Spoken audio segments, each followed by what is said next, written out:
Today, we're going to talk about something simple, but honestly, pretty powerful. It's a tool for handling life's curveballs, a way to find your calm right in the middle of the chaos, and it might just be the superpower you never knew you had. You know that feeling, right? When you're just getting pushed and pulled around by frustration or anger or stress. It's a lot. It can feel like you're being swept away. But what if I told you that you don't have to get caught in that storm? And that's exactly where this idea of a calm superpower comes in. We're talking about finding that steady, quiet place inside, no matter what's going on around you. The secret? It's something called... So what is neutrality really? It's not about ignoring your feelings or pretending a bad situation isn't happening. Not at all. It's actually the opposite. It's about looking at it all, taking a deep breath, and then choosing what to do from a place of calm, instead of just reacting.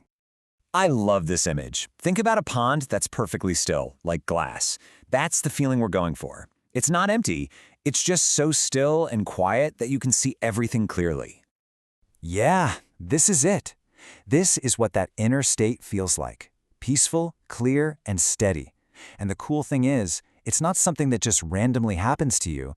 It's a choice you can make, a quiet place inside you that you can learn to access. Here's another way to think about it that's super helpful. When something stressful happens, our brain just wants to hit fast forward, right? Straight into panic mode or anger. Well, neutrality is your own personal pause button. It gives you that tiny, crucial bit of space between what happens and how you respond. Okay, so this all sounds great in theory, but what does it actually look like when you use it? Let's dive into a few simple, everyday examples of what it means to hit that pause button.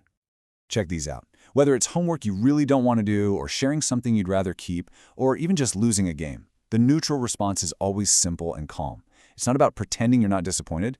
It's about that simple acceptance, that lets you move on without all the drama.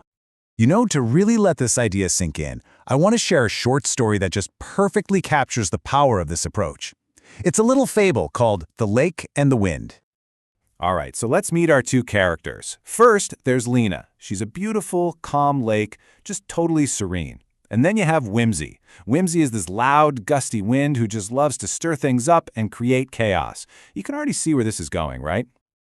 So, Whimsy comes roaring in, trying to whip Lena up into a frenzy of huge waves.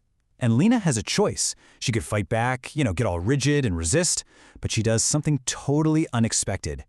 Instead of fighting the wind, she decides to move with it.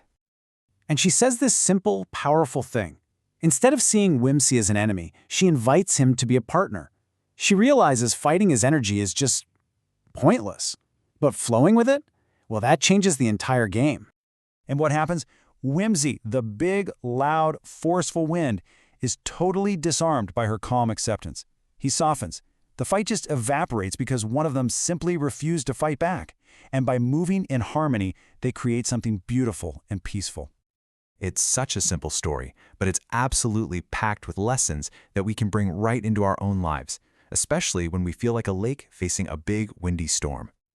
So, what are the big takeaways here? First, peace really does begin when you stop fighting reality. It's exhausting. Second, going with the flow isn't weakness. It's actually an incredible form of strength.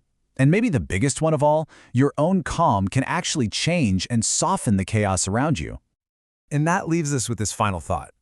Think about those big things in your own life, the tough challenges, difficult situations, those overwhelming feelings. What if the secret isn't to fight harder, but to find that stillness inside you first? What in your life might just start to feel a little more gentle?